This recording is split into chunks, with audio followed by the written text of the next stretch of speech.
دیکھو،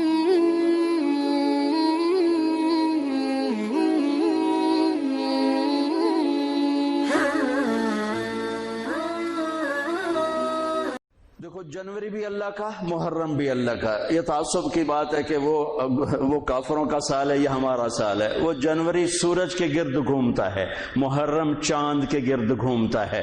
سورج بھی میرے اللہ کا اور چاند بھی میرے اللہ کا.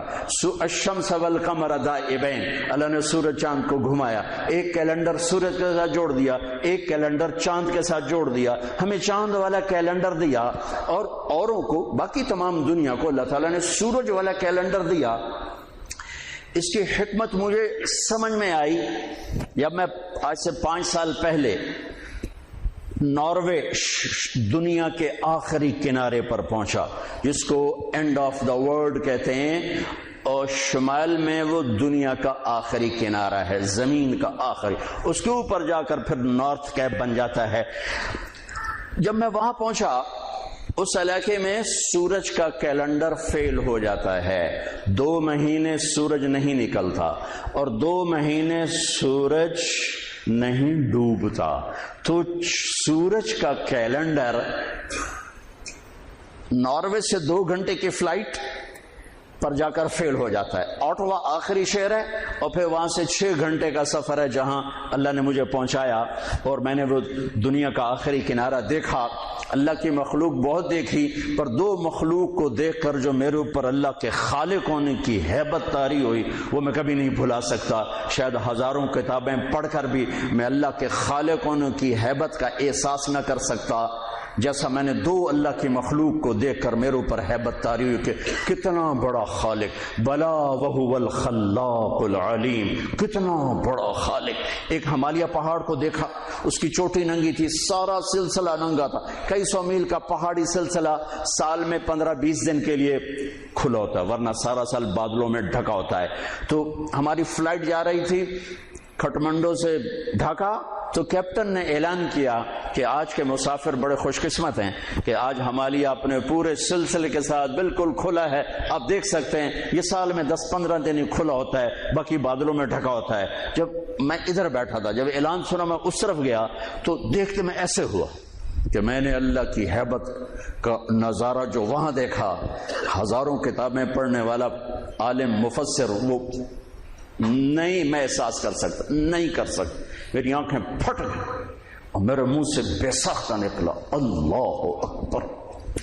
مسجد میں نعرے لگوانا تو ویسی بڑی نادانی ہے کہ مسجد اللہ کا گھر، مسجد اللہ کا گھر. یہ ہمارے خطیب نعرے لگوا رہے ہوتے ہیں اللہ کے واسطے. ان خطیبوں کو بھی سمجھاتا ہوں، آپ کو بھی سمجھاتا ہوں، مسجد نعرے لگانے کی جگہ نہیں ہے. نعرے لگانے تو کہیں باہر لگاؤ. مسجد میرے اللہ کا گھر ہے، مقام ادب ہے، مقام ادب ہے. یہ نعرے بازی کی جگہ نہیں ہے. اللہ اکبر، بالکل میری آنکھیں پھٹ گئی. اور دوسری دفعہ جب میں وہاں پہنچا شمالی آخری زمین کے کنارے پر، اور ایک دم میری نظر پڑی تو پھر میرے اوپر کپ کپی طاری ہوئی اور میرے منہ سے نکلا اللہ اکبر. یا اللہ تو کتنا بڑا ہے، تو کتنا بڑا ہے.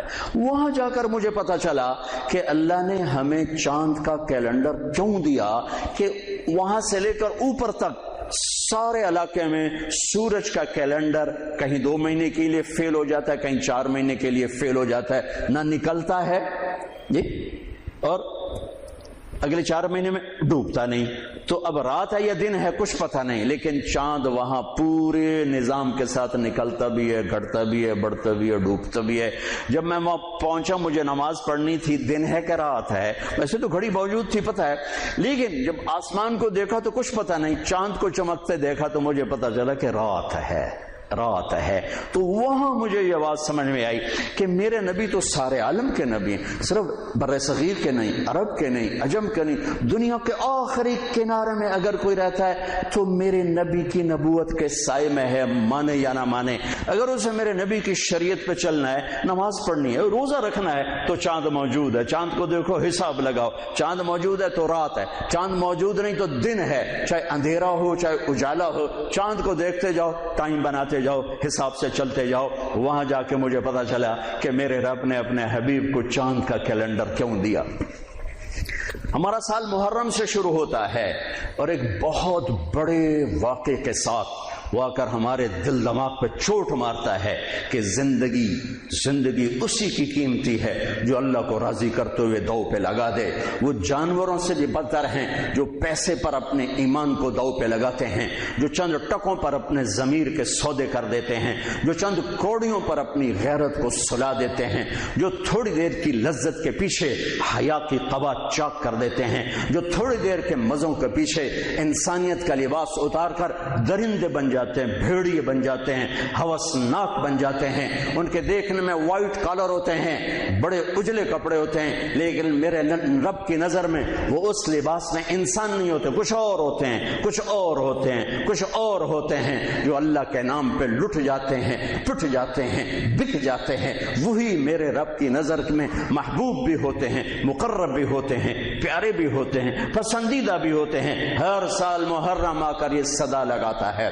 میرا اللہ چاہتا تو میرے نبی کے نواسے کی شہادت سفر میں ہوتی, ربیع الاول میں ہوتی, 11 مہینے نہیں پڑے ہوئے, ربیع الثانی میں ہوتی, جمادی الاولی میں ہوتی, جمادی الثانی میں ہوتی, رجب میں ہوتی, شعبان میں ہوتی, رمضان سب سے بہترین مہینہ رمضان میں ہوتی, شوال میں ہوتی, ذوالقعدہ میں ہوتی, ذوالحج میں. محرم میں کیوں رکھا ہے کہ ہر سال, ہر آنے والا سال ہم تو اندھے ہو کے گزر جاتے ہیں اپنے سال سے, اور جنوری کے سال میں سارے بیدار ہوتے ہیں.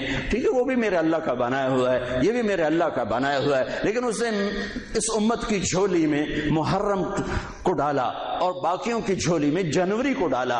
اللہ تعالیٰ نے اس مہینے کے اندر, اگرچہ یہ مہینہ شروع سے کوئی مقدس چلا آ رہا ہے, محرم میں اللہ نے آدم علیہ السلام کی توبہ کو قبول کیا. محرم اما ابا کی ملاقات ہوئی 10 محرم میدان عرفات میں.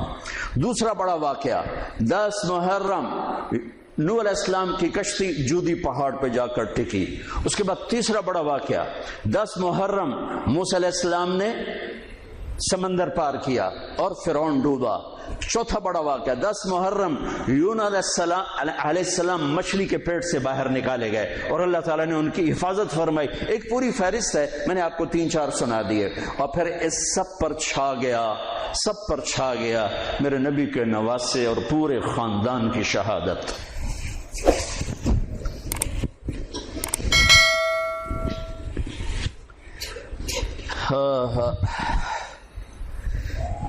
یہ کتنا بڑا خاندان ہے, پہلے یہ سنو.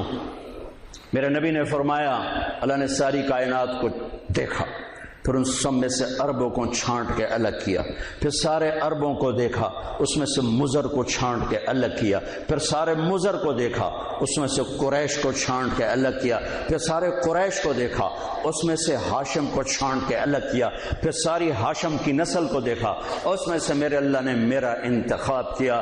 انا خیرکم ابا و نفسا, میرے جیسا عالی نسب کوئی نہیں, میرے جیسا عالی خاندان کوئی نہیں. عبداللہ سے آدم علیہ السلام تک کسی سے زنا نہیں ہوا, سب پاک دامن ہیں, سب پاک دامن ہیں, سب پاک دامن ہے. میرا نبی پاکیزہ سلسلوں سے آئے اور ہر باپ کا ماتھا روشن ہو جاتا تھا جدھر میرے نبی کا نور جاتا تھا. ایک دن آدم علیہ السلام کے 10 بیٹے تھے. شیث علیہ السلام سے آپ کا سلسلہ نسب آدم علیہ السلام سے ملتا ہے. ان کا ماتھا روشن تھا. آدم علیہ السلام کہنے کے بیٹا تیری پشت میں ایک امانت ہے جو تیرے باپ سے بھی زیادہ قیمتی. وہ کہنے لگے ابا بیٹا باپ سے زیادہ قیمتی, وہ کیسے؟ کہا تو اس امانت کی بات کرتا ہے, تجھے اس کی امت بتاؤں. امت ابھی ہمارے آنے میں 10,000 سال پڑے ہوئے ہیں, 10,000 سال. اور آدم علیہ السلام فرما رہے ہیں بیٹا اس ہستی کو چھوڑ, اس کی امت کا بتاؤں. کہا جی بتاؤ. کہ میں نے ایک خطا کی, میرے کپڑے اتار دیے. وہ ہستی اس کی امت روزانہ خطائیں کریں گے, اللہ ان کے کپڑے نہیں اتارے گا. میں نے ایک خطا کی, مجھے بیوی سے جدا کیا, وہ سارا دن گناہ کریں گے, اللہ ان کی بیویوں سے انہیں جدا نہیں کرے گا. میں نے ایک خطا کی, اللہ نے میری مشہوری کر دی, سوری دنیا کو بتایا, اور وہ سارا دن منہ کالے کریں گے اور اللہ ان کے گناہوں پہ پردے ڈالتا جائے گا. میں نے ایک خطا کی، مجھے جنت سے نکالا، وہ ہزاروں خطائیں کر کے اس کی رحمت سے بخشش پا کے جنت میں جائیں گے۔ میں نے ایک خطا کی، میری توبہ کے لیے 40 برس لگے، اور وہ ساری خطائیں کر کر ایک بول بولیں گے اللہ معاف کر، اللہ ان کے سارے ہی معاف کرے، اللہ ان کے سارے ہی معاف کرے۔ ہر ایک کا ماتھا روشن ہو جاتا تھا، نور نبوت چمکتا نظر آتا تھا۔ اس لیے بہت بڑے علماء کی بڑی مضبوط دلائل ہیں کہ آزر، اگرچہ نسب نامے میں آزر ہی آتا ہے، لیکن آزر آپ کے چچا ہیں، باپ نہیں ہیں، چچا ہیں، چونکہ چچا کو بھی اب کہتے ہیں، باپ کے لیے والد کا لفظ ہے، والد سب باپ کو کہتے ہیں، اور اب چاچا کو بھی کہتے ہیں، باپ کو بھی کہتے ہیں، دادے کو بھی کہتے ہیں۔ نعبد الہک و الہ آبائک ابراہیم و اسماعیل و اسحاق الہا واحدا۔ یعقوب علیہ السلام کی اولاد کہہ رہی کہ ہم آپ کے ابا کے رب کی عبادت کریں گے، کون؟ ابراہیم، اسماعیل، اسحاق۔